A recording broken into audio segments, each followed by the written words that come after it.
professional sports, particularly the NFL,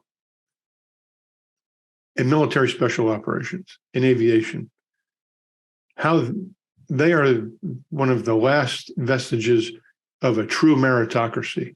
Yep. If you look at how they coach, how they train, and how if they don't win, they learn. But even when they win, they learn, because in the NFL on Tuesdays is game tape day.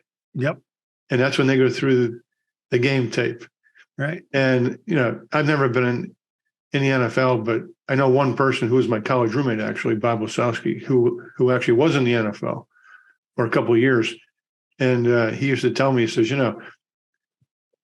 Tuesday morning, man, even if you win 44-0, you're in the film room and the whole team, or at least the position group, is in there watching the tape. Mm-hmm. And there is nowhere to hide.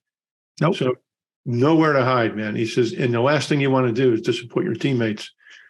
And that is a true testament of how to win and learn, because even when you're winning, you're still learning. Yep.